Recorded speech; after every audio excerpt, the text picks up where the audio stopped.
Hello guys, welcome back to Gyani classes. आज के इस वीडियो लेक्चर में हम लोग फिर से डिस्कस करेंगे बिहार बोर्ड के प्रीवियस ईयर क्वेश्चन के ऊपर, लेकिन इस बार ईयर जो मैं सॉल्व कर रहा हूं वो 2023 है और चैप्टर का नाम है आपका सॉल्यूशन। सॉल्यूशन चैप्टर में जितने भी क्वेश्चन पूछे गए हैं कौन से ईयर में, 2023 में, वो सारे क्वेश्चन को वन बाय वन करके एनालाइज करेंगे और सारे का आंसर वन बाय वन करके समझेंगे। चलते हैं गाइस, सबसे पहले मैं क्या लाने वाला हूं, आपके सामने क्वेश्चन लाऊंगा, वीडियो को पॉज करोगे, एटलीस्ट ऑब्जेक्टिव क्वेश्चन को बना करके देखना, ठीक है, बनता है या नहीं। आपका टाइम स्टार्ट होता है अब। टिक टिक टिक टिक टिक टिक टिक टिक खत्म, मतलब आंसर अब बनाना स्टार्ट करते हैं गाइस। लेकिन आंसर बनाने से पहले ये तो सिर्फ ऑब्जेक्टिव क्वेश्चन था, अब हमारे पास सब्जेक्टिव क्वेश्चन भी आने वाले हैं। देखो यहाँ पे ये 4 सब्जेक्टिव क्वेश्चन और 4 ऑब्जेक्टिव क्वेश्चन। यहाँ तो आपको सारा मार्क्स दिख रहा होगा, 8 और 4 12, 12 मार्क्स का क्वेश्चन पूछा गया सिर्फ एक चैप्टर किससे, सॉल्यूशन से। तो काफी इंपॉर्टेंट चैप्टर हो जाता है और इसमें बहुत सारे ऐसे क्वेश्चन है जो प्रीवियस ईयर में पूछे गए। कुछ को मैंने लिखा है, बाकी आप खुद पढ़ रहे हो प्रीवियस ईयर, तो ऑब्वियसली आपको पता होगा कि ये सारे क्वेश्चन प्रीवियस ईयर में पूछे गए। चलो सबसे पहले हम लोग सॉल्व करते हैं क्वेश्चन नंबर 1, वो है ऑब्जेक्टिव। शायद आपने इसको बनाया होगा। आप समझ लो मैं बात कर रहा हूं आइडियल गैस के ऊपर। ये आइडियल गैस क्या होता है? आइडियल गैस एक लॉ को फॉलो करता है, वो है रॉड्स लॉ। जो भी गैस बोल रहे हैं, यहां सॉल्यूशन है। आइडियल गैस मेरे दिमाग में आ गया, आइडियल सॉल्यूशन आना चाहिए। आइडियल सॉल्यूशन वो सॉल्यूशन है जो रॉड्स लॉ को फॉलो करता है, और जो रॉड्स लॉ को फॉलो नहीं करता वो आइडियल सॉल्यूशन नहीं है। सिंपल सा बात ये है। तो जब दो चीजों को आप मिलाते हैं, एक सॉल्यूट और एक सॉल्वेंट को, तो वो आइडियल कब बनता है? जब वो रॉड्स लॉ के बेसिस पे खड़ा उतरता है। लेकिन अगर वही सॉल्यूशन को जब आप मिला रहे हो और वो रॉड्स लॉ को फॉलो नहीं कर पा रहा, मतलब उससे रॉड्स लॉ के वैल्यू से ज्यादा आ जा रहा है या कम आ जा रहा, तो वो नॉन आइडियल सॉल्यूशन बनेगा। अभी यहां पे आपका कॉन्सेप्ट बस एक ही काम करेगा, वो है याद रखने वाला। इसको समझना कम है, याद ज्यादा रखना है कि कौन कौन से आइडियल सॉल्यूशन होते हैं। जैसे यहां पर जो मुझे दिख रहा बेंजीन एंड टॉलिन, ये आइडियल सॉल्यूशन है आपके। Methyl alcohol and ethyl alcohol, ये भी आइडियल सॉल्यूशन है। Carbon tetrachloride and silica tetrachloride, ये भी आइडियल सॉल्यूशन है। तो 3 आइडियल सॉल्यूशन। ये कैसे पता चला सर? ये याद रखना पड़ेगा कि आइडियल सॉल्यूशन कौन कौन से होते हैं। उसके अलावा जो बचता है वो आपका क्या होगा? नॉन आइडियल सॉल्यूशन होगा। तो यहाँ राइट आंसर होगा क्लोरोफॉर्म और एसीटोन। इस दोनों का हम मिक्सचर बनाएंगे तो हमारा नॉन आइडियल सॉल्यूशन रहेगा। तो याद रहे ये क्वेश्चन क्या है, रिमेंबर, याद रखने वाला है। और इसमें आपको याद क्या क्या रखना है कि आइडियल सॉल्यूशन कौन कौन से होते हैं। तो जो आइडियल सॉल्यूशन नहीं है वो नॉन आइडियल सॉल्यूशन है। क्लियर? चलिए अगला क्वेश्चन है second, which of the following can pass through semi permeable membrane. कब पास करेगा ये?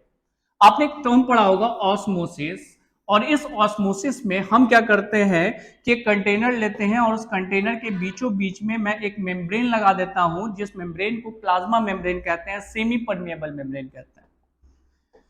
अब एक कंटेनर में मैंने सॉल्यूट डाला, दूसरे कंटेनर में भी सॉल्यूट डाला, और सॉल्यूट के साथ साथ हमने इसके अंदर सॉल्वेंट भी डालना है। ये सॉल्वेंट है येलो वाला और सॉल्यूट है कौन सा? ब्लू वाला। सपोज कीजिए कि यहां मुझे सॉल्यूशन बनाना है इस जगह पे और यहां सॉल्यूशन बनाना है, लेकिन ये जो सॉल्यूशन हमने बनाया है, ये इसके अंदर हमने चीनी तो डाला है या नमक तो डाला है, लेकिन कम अमाउंट में। यहां 2 ही आपको दिख रहा होगा सॉल्यूट। तो ऐसे को आप क्या बोल सकते हो? Low concentration. हाँ सर, बिल्कुल बोल सकते हैं।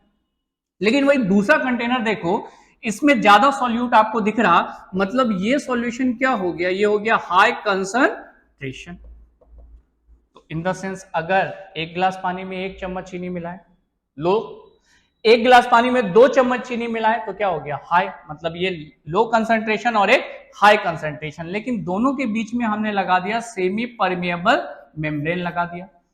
थोड़े समय के बाद क्या होगा कि जो solvent molecules, not solute, this one is a solute molecules and that one is a solvent molecule. Solvent molecules यहाँ पे वाटर होगा, ऐसे समझ लो आप। तो जो सॉल्वेंट मॉलिक्यूल्स होगा, ये सॉल्वेंट मॉलिक्यूल्स कहां से? तो ये सॉल्वेंट मॉलिक्यूल्स लो कंसंट्रेशन से हाई कंसंट्रेशन की तरफ फ्लो होगा, और रिजल्ट ये आपको दिखेगा कि यहां पर इसका लेवल कम हो रहा और इसका लेवल क्या हो रहा? बढ़ते चला जा रहा। तो ये यहां से यहां फ्लो हो रहा। The term is called osmosis. तो आपसे सवाल क्या पूछ रहा? जवाब तो आपको पता चल ही गया, क्या कि ये सेमी परमेएबल मेम्ब्रेन से पास कौन करेगा? सॉल्वेंट मॉलिक्यूल्स पास करेगा, सॉल्यूट मॉलिक्यूल्स पास करेगा, कॉम्प्लेक्स आयंस पास करेगा, या सिंपल आयंस पास करेगा? तो जवाब आपके पास है कि जवाब क्या होने वाला है। 1 मिनट गाइस, जवाब जो है वो है सॉल्वेंट मॉलिक्यूल्स। क्लियर है गाइस? चलो इसको आपने पढ़ा भी होगा, नो डाउट। हम लोग आगे बढ़ते हैं, ऐसे भी हम लोग इसको पढ़ लिए। अगला क्वेश्चन क्या कहता है, 18 gram glucose dissolve in 1000 gram of solvent then the solution is to be. Solution को आप क्या बोलिएगा, पहले कैलकुलेशन है या न्यूमेरिकल्स का, तो हम लोग निकालते हैं मोलैलिटी, क्योंकि 100 ग्राम है सॉल्वेंट। मोलैलिटी का सिंपल सा एक फॉर्मूला आपको याद रखना होगा, वो फॉर्मूला है गाइस WB इंटू 1000 बटा MB इंटू WA। ठीक है, ये मोलैलिटी का होता है, मैं लिख देता हूं, दिस इज कॉल्ड मोलैलिटी। सही है। मोलैलिटी में अगर बात करते हैं, WB गिवन वेट वो आपको दिख रहा है यहाँ पे 18 ग्राम, आप 18 ग्राम लगा दो, 18 इंटू 1000। और बाबू ग्लूकोज का फॉर्मूला क्या होता है, C6H12O6। तो इसमें अगर मैं इसका मान रख रहा हूं 12 into 6 plus 1 into 12 plus 16 into 6, ठीक है। टोटल कैलकुलेट करके मॉलिक्यूलर मास जो आएगा वो 180 होगा। तो MB मॉलिक्यूलर मास की जगह पे इसको हमने पुट अप कर दिया 180। WA आपका दिया हुआ 1000 ग्राम, तो 1000 आप फिर से लगा दो। 1000 से 1000 कट गया, बचा क्या 18/180, जो कट कर आपका आएगा 0.1। तो सर 0.2 दो ठो है, 0.1 मोलर है कि 0.1 मोलर। आपको मैं बता दूं कि अगर इसका स्टार्टिंग लेटर देखोगे तो क्या लिख रहा, मोलर। ठीक है, तो in the sense the right answer is 0.1 molar. Molar term किसके लिए लगाते हैं, तो मोलर टर्म मोलैरिटी के लिए लगाते हैं, MOLARITY, मोलैरिटी के लिए लगाते हैं। और मोलैरिटी का फॉर्मूला क्या हो जाता है, WB इंटू 1000 बटा MB इंटू V। यहां पे वॉल्यूम होता है और यहाँ पे गिवन वेट होता है सॉल्वेंट का, दोनों में अंतर यही हो जाता है मोलैरिटी का और मोलैलिटी का। गाइस क्लियर है, अगर आप स्क्रीनशॉट लेना चाहते हो तो ले लो। आई होप सो कि आप आंसर इसको पहले भी बना चुके हो प्रीवियस ईयर क्वेश्चन में, तो इसको आराम से आप बना लोगे। नेक्स्ट क्वेश्चन में चलते हैं गाइस। चलो नेक्स्ट क्वेश्चन क्या कहता है, आंसर तो आ गया। Which of the following will have highest boiling point. ध्यान से बात समझना, बॉइलिंग पॉइंट सबसे ज्यादा किसका होगा। आपको मैं बता दूं कि अगर आपने ग्लूकोज को पानी में डाला तो ग्लूकोज का फॉर्मूला होता है C6H12O6, और ये ग्लूकोज पानी में जाने के बाद भी गाइस वही रहेगा, वही मतलब C6H12O6 ही रहेगा, ये टूटेगा नहीं। तो इसमें जब टूटेगा नहीं तो मॉलिक्यूल्स कितना रहेगा, एक। सुक्रोज का फॉर्मूला होता है C12H22O11, और ये पानी में जाने के बाद भी C12H22O11 रहेगा, इसमें भी I का मान क्या रहेगा 1। तो सर पानी में तो घुल जाएगा ना, बिल्कुल घुलेगा लेकिन डिसोसिएट नहीं करेगा। लेकिन अगर आपने सोडियम क्लोराइड को पानी के अंदर डाला है तो सोडियम क्लोराइड टूट जाएगा Na+ में और Cl- में। यहां देखो कितना 2 हो गया ना, तो I का मान कितना हो गया 2। सही है, परसेंट तो सब में 1 है। तो यहां पर क्या होगा गाइस, यहां पर होगा कि NaCl डिसोसिएट करेगा, ऑब्वियसली है, बॉइलिंग पॉइंट को इंक्रीज कर देगा। The right answer is C. Clear. चलो आगे इसके बाद ऑब्जेक्टिव क्वेश्चन तो हमारा 4 का 4 हो गया, वो भी बिल्कुल आसान क्वेश्चन था। इसमें बहुत सारे क्वेश्चन को मैंने क्वालिटेटिव प्रॉपर्टी में इसको समझाया था प्रीवियस ईयर क्वेश्चन में, तो अगर आप प्रीवियस ईयर क्वेश्चन देख चुके थे तो ये 4 क्वेश्चन आप इजिली बना सकते थे। ठीक है, चलो अगला क्वेश्चन सब्जेक्टिव पे बात करते हैं। सब्जेक्टिव क्वेश्चन में क्वेश्चन क्या रहा, what is molar elevation constant, what is related to molarity of solution. Molar elevation constant के बारे में अगर मैं बात कर रहा हूं तो ये क्या होता है मोलर एलिवेशन कांस्टेंट। तो सिंपल सा एक डेफिनेशन पहले आप देख लीजिए, वो डेफिनेशन क्या है कि molar elevation constant are the constant in elevation of boiling point produced when 1 mole of non volatile solute is dissolved in 1000 gram of solvent, it is known as ebullioscopic constant. अब इसमें होता क्या है, आपको मैं सबसे पहले बता दूं कि डिफरेंसेस इन बॉइलिंग पॉइंट्स में जो बॉइलिंग पॉइंट आएगा ΔTB, वो डायरेक्टली प्रोपोर्शनल होगा किसके, M के। M का मतलब क्या हुआ यहाँ पे, मोलैलिटी।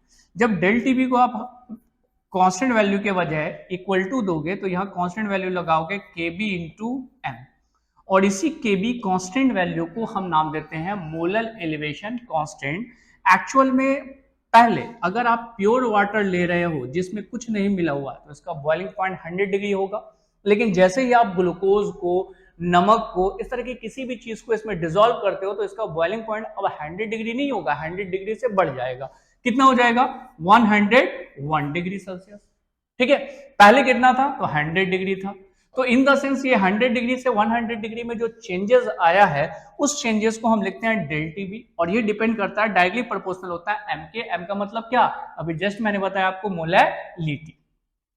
तो डेल टीबी को डायरेक्टली प्रोपोर्शनल को हटाते हैं तो वहां पे आ जाता है केबी, और ये केबी आपका कुछ नहीं बल्कि ये कांस्टेंट वैल्यू है जिसको हम लोग कहते हैं मोलर एलिवेशन कांस्टेंट। ये छोटा सा डेफिनेशन और ये छोटा सा डेरिवेशन आप बनाएं, आपका 2 मार्क्स आपके खाते में जाएगा। इसको जल्दी से आप स्क्रीनशॉट ले। नेक्स्ट क्वेश्चन में हम लोग आगे बढ़ते हैं। हो गया गाइस, क्या हो गया, तो स्क्रीनशॉट। एक क्वेश्चन सॉल्व बचा, 3 क्वेश्चन, और 3 क्वेश्चन में अगला क्वेश्चन कौन सा है उस पर हम लोग बात करते हैं। नेक्स्ट क्वेश्चन क्या कह रहा, what do you understand by abnormal molecular mass. Abnormal molecular mass को आप समझेंगे कैसे, तो 2 टर्म है, एक है जिसको हम लोग कहते हैं एसोसिएशन और दूसरा टर्म है जिसको हम लोग कहते हैं गाइस डिसोसिएशन। एसोसिएशन का मतलब है कि कोई भी कंपाउंड जब पानी में गया, जैसे सोडियम क्लोराइड को आपने पानी में डाला तो ये पानी में जाने के बाद टूट गया तो कैसे टूट गया, Na+ में Cl- में, तो ये क्या हो गया, डिसोसिएशन। ये डिसोसिएशन है, क्लियर। अगर नहीं है तो हम इसको यहां लिख देते हैं वरना कंफ्यूजन होगा। चलो ठीक, कंफ्यूजन को दूर रखना, ये हमने यहां लिख दिया। ये क्या है, डिसोसिएशन। कारण क्या है कि हम सोच रहे हैं कि सोडियम क्लोराइड है और सोडियम क्लोराइड पानी में जैसे जा रहा है वो डिसॉल्व तो हो रहा है, लेकिन डिसॉल्व होने के साथ साथ एक और चीज भी कर रहा, वो है डिसोसिएट हो जाना। और जब डिसोसिएट हो रहा तो इन द सेंस ऐसे केस में वैन हॉफ फैक्टर इंक्रीज कर रहा, दैट इज। अगला केस आप देखेंगे, अगले केस में मैं ले रहा हूं एसिटिक एसिड CH3COOH, एक एसिटिक एसिड, एक और एसिटिक एसिड ले रहा हूं CH3COOH। तो आप तो ये ऑब्जर्व करके चल रहे हो कि ये एसिटिक एसिड एक दूसरे से अलग अलग है, लेकिन जैसे आपने पानी में डाला तो यहाँ टूटने के वजह दोनों एक दूसरे से क्या हो गया, जुड़ गया। और जब जुड़ गया तो ये कुछ इस तरह का स्ट्रक्चर बनाएगा CH3C, और यहाँ हो जाएगा H double bond O, OH हो जाएगा, ठीक है, OH हो जाएगा। वही दूसरे केस में आप देखोगे कार्बन है, कार्बन के साथ डबल बॉन्ड के साथ ऑक्सीजन है, फिर कौन है, OH है, और यहाँ पे कौन आ जाएगा, CH3। तो इन द सेंस ये एक दूसरे के साथ एक तरह से एसोसिएट कर जाएगा, मतलब जुड़ जाएगा। जुड़ने की वजह से जो इसका मॉलिक्यूलर मास है वो मॉलिक्यूलर मास जस्ट डबल हो जाएगा। यहां जो मॉलिक्यूलर मास है वो क्या हो जाएगा, घट जाएगा। तो हम जो डेरिवेशन करते हैं उसमें हम लगाते हैं WB/MB। MB का मतलब मॉलिक्यूलर मास, लेकिन मॉलिक्यूलर मास में तो एबनॉर्मलिटीज आ गई ना। क्यों एबनॉर्मलिटीज आ गई, क्योंकि ये टूट गया। आप खुद सोचो कि ये अगर 10 ग्राम का है और मैं पानी में डाल दूं तो पानी में जाने के बाद ये 10 ग्राम नहीं रह रहा क्योंकि ये टूट जा रहा, तो 5 ग्राम 5 ग्राम, तो मास तो घट गया। आप डिराइव तो कर रहे हो, लेकिन किससे डिराइव कर रहे हो, 10 ग्राम से। तो आंसर मैच करेगा, जवाब है आंसर मैच नहीं करेगा, because of abnormal molecular mass. Abnormal molecular mass चाहे तो एसोसिएशन के कारण आएगा या डिसोसिएशन के कारण आएगा। अब सिंपल सा फंडा अगर आपको ये समझ में आ गया तो ये लाइन भी आपको समझ में आएगा। For the substance undergoing association और dissociation, the solution molecular mass determined from the qualitative property is different, either lower और higher from the expected value। जो हम सोच के चल रहे हैं उससे ज्यादा हो जा रहा है या उससे कम हो जा रहा है। क्यों, क्योंकि हमने तो इसका मास 10 बना करके रखा, लेकिन पानी में जाने के बाद ये 2 पार्ट में टूट गया 5-5। तो ऐसे केस में ये बढ़ भी सकता है और घट भी सकता है, क्या, boiling point. This is known as abnormal molar mass. This change can be known by the using Van Hoff factor। और बाबू मैं जो लगा रहा था I का मान, यही I को हम लोग कहते हैं Van Hoff फैक्टर। क्या नाम बोलते हैं, Van Hoff फैक्टर के नाम से बुलाते हैं। क्लियर है गाइस। आपको क्या करना है, आपको सिंपल इसका स्क्रीनशॉट लेना है। मैं अगले क्वेश्चन में बढ़ रहा हूं। हो गया स्क्रीनशॉट, चलो ऐसे भी आप लोग मास्टर हो स्क्रीनशॉट लेने में।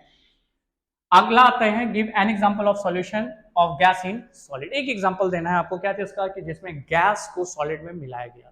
सिंपल, किस चीज का, सॉल्यूशन का।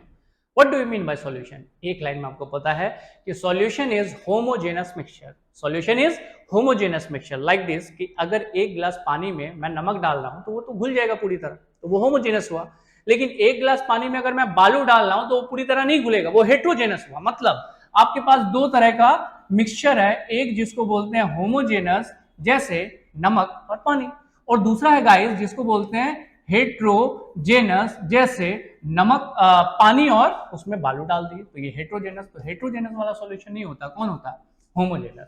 अब जरूरी नहीं कि पानी और चीनी का ही, मतलब सॉलिड और लिक्विड का ही सॉल्यूशन बने, सॉल्यूशन किसी का भी बन सकता है, बशर्ते वो होमोजेनस हो।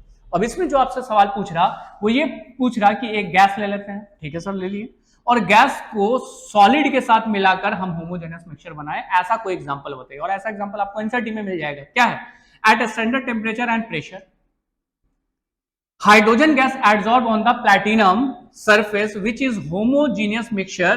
It is an example of gas in solid solution. और एक लौता एग्जांपल यही नहीं कि हाइड्रोजन गैस आपने लिया और हाइड्रोजन गैस लेने के बाद एक कंटेनर में डाल दिया जहां प्लैटिनम सॉलिड के फॉर्म में था, थोड़े समय के बाद ये सारा का सारा हाइड्रोजन गैस जो यहाँ आपको नजर आ रहा है, ये हाइड्रोजन गैस इसमें जाकर के डिसॉल्व हो जाएगा और ऐसा डिसॉल्व होगा कि फिर प्लैटिनम में आपको दिखेगा भी नहीं कि अंदर हाइड्रोजन गैस है।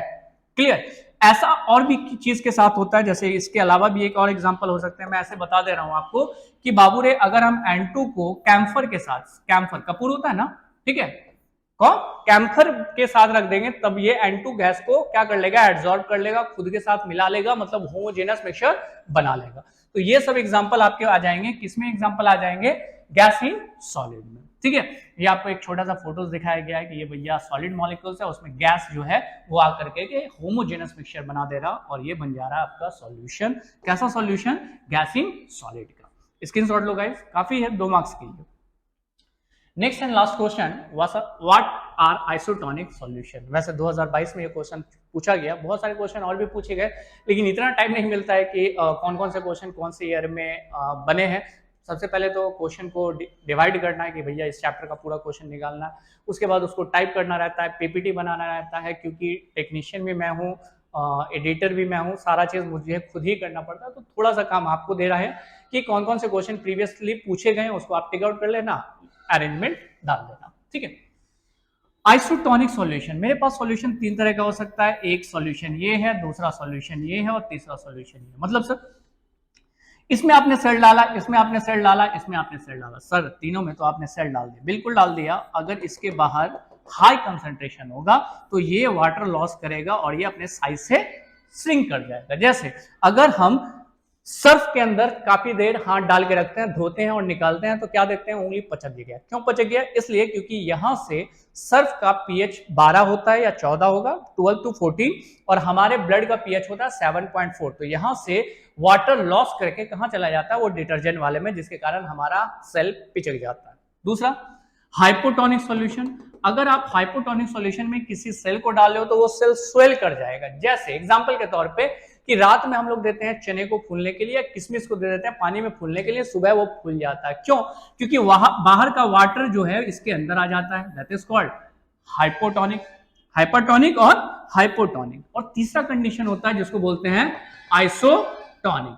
अगर आइसोटोनिक सॉल्यूशन में किसी सेल को आपने डाला है तो सेल के अंदर का जो पीएच होगा, जो कंसंट्रेशन होगा, वही कंसंट्रेशन पीएच सेल के बाहर का होगा। ना वो सेल को श्रिंक करेगा ना स्वेल करेगा। जैसे इंजेक्शन में देने वाला जो वाटर होता है वो आइसोटोनिक वाटर होता है, जो हमारे बॉडी के अंदर जाने के बाद किसी तरह का कोई नुकसान नहीं करता। क्लियर है? तो वाटर आइसोटोनिक सॉल्यूशन, तो कहता है आइसोटोनिक सॉल्यूशन में if a cell is kept in isotonic solution in which the concentration, किसका कंसंट्रेशन, ऑफ सेल, सेल के अंदर का concentration, and the solution become equal, जो बाहर में सॉल्यूशन जिसमें डाले हैं उसका कंसंट्रेशन दोनों का इक्वल होगा, are known as isotonic solution. Cell placed in isotonic solution neither swell, ना ही वो स्वेल करेगा, नेवर श्रिंक, ना ही वो श्रिंक करेगा, नेट गेन और लॉस वाटर बिकम जीरो। या फिर इस लाइन को में थोड़ा ऑब्जेक्शन लग भी सकता है, कारण क्या है, जितना पानी ये लेगा उतना पानी ये वापस भी कर देगा, मतलब they can attain the equilibrium. मतलब ये कंफ्यूज नहीं होना, ये लाइन भी लिखोगे तो आपको आंसर में बिल्कुल परफेक्शन 2 मार्क्स मिल जाएगा। तो अभी आपने देखा कि अभी जो हम लोगों ने सॉल्व किया क्वेश्चन वो लगभग 12 मार्क्स का क्वेश्चन था, 8 और 4 12, और ये काफी 12 मार्क्स काफी इंपॉर्टेंट हो जाता है आउट ऑफ 70 में। ये सारे क्वेश्चन बहुत इजी थे, अगर आप कॉन्सेप्चुअल चीज पढ़ते हो तो आपके लिए बहुत आसान रहेंगे। तो आज का लेक्चर हमारा यहीं खत्म होता है। आज के लिए guys thank you and bye.